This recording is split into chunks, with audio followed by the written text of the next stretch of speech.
এইচএসসিস physics second পেপারের তাপগতিবিদ্যা খুবই গুরুত্বপূর্ণ একটা চ্যাপ্টার। এই চ্যাপ্টারের গুরুত্বপূর্ণ একটা টপিক হচ্ছে কার্নো ইঞ্জিনের কর্মদক্ষতা। এই কার্নো ইঞ্জিনের কর্মদক্ষতা থেকে প্রতি বছর এই বোর্ড পরীক্ষায় কোনো না কোনো প্রশ্ন আসছে। ওই টাইপের বোর্ডের জন্য ইম্পর্টেন্ট একটা স্যাম্পল কোয়েশ্চেন নিয়ে আমি আজকে কথা বলবো। আমার বোর্ডে একটা প্রশ্ন আছে, প্রশ্নটা হচ্ছে কোনো একটি কার্নো ইঞ্জিনের গৃহীত তাপ ও বর্জিত তাপের অনুপাত এত এত।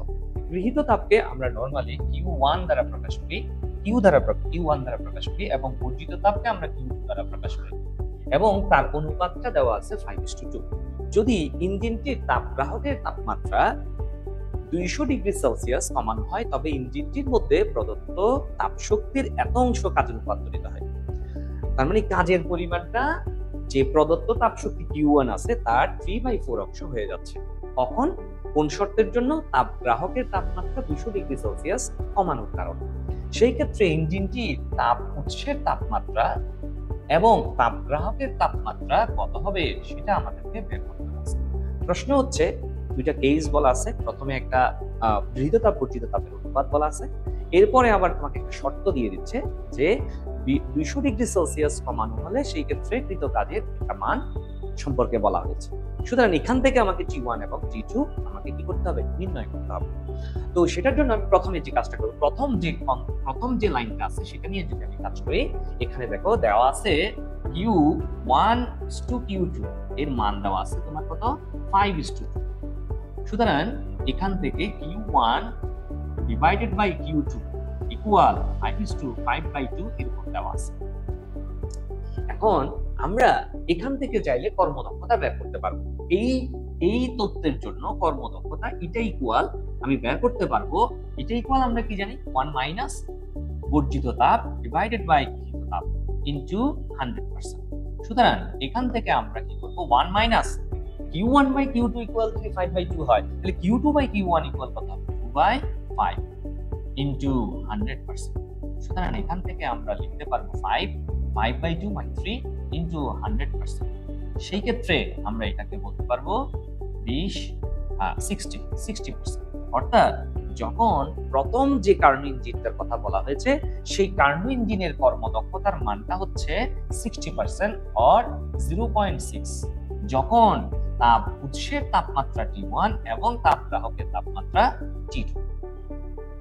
এখন আসো এই প্রথম এখান থেকে আমরা কর্মদক্ষতা, এই প্রথম কনসেপ্টের ইঞ্জিন থেকে কর্মদক্ষতাটা আমরা নির্ণয় করে নিলাম। এবার দ্বিতীয় যে কথাটা বলা হচ্ছে, দ্বিতীয় যে কেসটা আছে, মানে এটাকে আমি প্রথম কেসের জন্য একটা কাজ আমি করে রাখলাম। এবার দ্বিতীয় যে কেসটা আছে সেটাতে কি বলা হচ্ছে দেখো, বলছে যদি তাপ গ্রাহকের তাপমাত্রা 200 ডিগ্রি সেলসিয়াস কমানো হয়, তাহলে তাপ উৎসের তাপমাত্রা ঠিক থাকুক। তাপ গ্রাহকের তাপমাত্রা যদি আমি 200 ডিগ্রি সেলসিয়াস কমাই ফেলি, তাপমাত্রার পরিবর্তন সেলসিয়াস স্কেলে যা থাকে কেলভিন স্কেলেও কিন্তু তাই হয়। সুতরাং তাপ উৎসের তাপমাত্রা ঠিক আছে, তাপ গ্রাহকের তাপমাত্রাটাকে যদি আমি 200 ডিগ্রি সেলসিয়াস কমাই, সেই ক্ষেত্রে শর্তের মধ্যে আমাকে বলছে কৃত কাজের মান নাকি 3/4 অংশ হবে কিসের? Q1 এর। সুতরাং W divided by Q1 equal আমরা কি লিখতে পারবো? 3/4। 3/4 ক্যালকুলেট করলে আমি পাবো কত? 0.75। সেই ক্ষেত্রে আমরা আরো জানি এই শর্তের জন্য, এই কার্নো ইঞ্জিনের এই শর্তের জন্য এখানে আউটপুট ডিভাইডেড বাই ইনপুট, এখানে কৃত কাজ হচ্ছে ইফেক্টিভ আউটপুট আর Q1 হচ্ছে তোমার ইনপুট।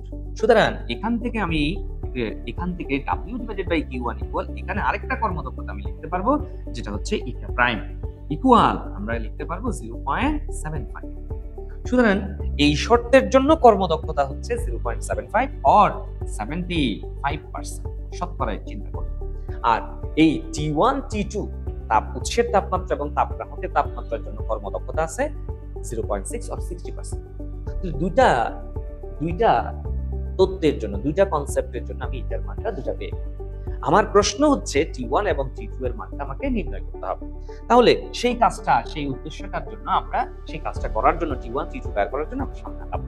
প্রথমে আমরা যদি বলি প্রথম ক্ষেত্রে আমরা কি লিখতে পারবো? প্রথম ক্ষেত্রে আমরা লিখতে পারবো eta equal 1 minus T2 divided by T1। ইটার মান হচ্ছে প্রথম ক্ষেত্রে আছে 0.6, 1 minus T2 divided by T1। সেই ক্ষেত্রে T2 divided by T1 equal 1 minus 0.6। Calculate করলে আমরা T2 divided by T1 equal 0.4 পাচ্ছি। এটাকে আমি এক নাম্বার দিয়ে রেখে দিলাম। এবার দ্বিতীয় প্রথম যে শর্তটা ছিল তার জন্য আমি একটা ইকুয়েশন পেয়ে গেলাম। দ্বিতীয় যে শর্তটা আছে সেটার জন্য আমি আরেকটা ইকুয়েশন বের করব। সুতরাং দ্বিতীয় ক্ষেত্রে যদি আমি চিন্তা করি সেক্ষেত্রে আমরা পাবো যে eta prime equal 1 minus T2 prime divided by T1। উৎসের তাপমাত্রাটা ঠিক ছিল, উৎসের তাপমাত্রা একই, বাট গ্রাহকের তাপমাত্রা প্রথমে যে T2 ছিল পরে গিয়ে কিন্তু সেই T2 থেকে আরো 200 ডিগ্রি সেলসিয়াস কমে গেছে। সুতরাং এখানে আমি লিখতে পারবো ইটা প্রাইমের মান হচ্ছে 0.75, ইটা প্রাইমের মানটা 1 মাইনাস T2 এর মান হচ্ছে আমার T2 প্রাইমের মান হচ্ছে T2 minus 200 divided by T1। সেই ক্ষেত্রে আমরা এখান থেকে T1 এবং T2 এর একটা সম্পর্ক নিয়ে আসবো, যে এটাকে যদি আমি এই পাশে নিয়ে আসি T2 minus 200 divided by T1 equal 1 minus 0.75। 1 minus 0.75 মানে হচ্ছে 0.25। সেই ক্ষেত্রে তুমি আমাকে বলো T2 divided by T1 minus 200 divided by T1 equal 0.25। এই T2 ডিভাইডেড বাই T1 এর মানটা আমি এক নাম্বার থেকে কি বসাবো, এই মানটা বসাই দিচ্ছি 0.4, হ্যাঁ, minus 200 divided by T1 equal 0.25। Finally এই লাইনের মধ্যে সব মান আছে T1 ছাড়া। ক্যালকুলেট করে এখান থেকে আমাকে T1 টা বের করতে হবে। T1 এর মানটা বের করব এত কেলভিন, এবং T1 এর মান যদি আমি এবার এক নাম্বার ইকুয়েশনে বসাই সেই ক্ষেত্রে আমি এখান থেকে T2 এর মানটা বের করে ফেলতে পারবো এত কেলভিন। সুতরাং আমি যদি একটু ক্যালকুলেট করি এখান থেকে T1 এর মানটা কতটুকু আসবে একটু দেখি। যদি আমরা 0.4 মাইনাস 0.25 0.15 পাচ্ছি, আর ওই পাশে যদি নিয়ে যাই 200, তাহলে 200 কে যদি আমি 0.200 ডিভাইডেড বাই 0.15 ভাগ করলে আমরা পাচ্ছি 1333.33, এবং সেই T1 এর মান যদি আমি এখানে বসাই তাহলে তার সাথে আমি 0.4 যদি গুণ করি সেই ক্ষেত্রে 533.33 আমি পাচ্ছি। ফাইনালি আমরা উৎসের তাপমাত্রা এবং তাপগ্রাহকের তাপমাত্রা নির্ণয় করে ফেলতে পারলাম। এই প্যাটার্নের অনেকগুলো, প্রথম এই প্যাটার্নের ম্যাথটা আসছিল বুয়েট 15-16-তে। চিটাং বোর্ডে এই ম্যাথটাকে যে মডিফাই করে সিকিউতে দেওয়া হয়েছিল। এরপর থেকে দেখা যাচ্ছে বিভিন্ন বোর্ডের বিভিন্ন প্রশ্নের মধ্যে এই টাইপের অনেকগুলো সিকিউর প্রশ্ন কিন্তু করা হয়েছে। এই প্রশ্নটা পারলে এই প্যাটার্নের যতগুলো প্রশ্ন বিগত বছরে আসছে সবগুলো তুমি পারবে।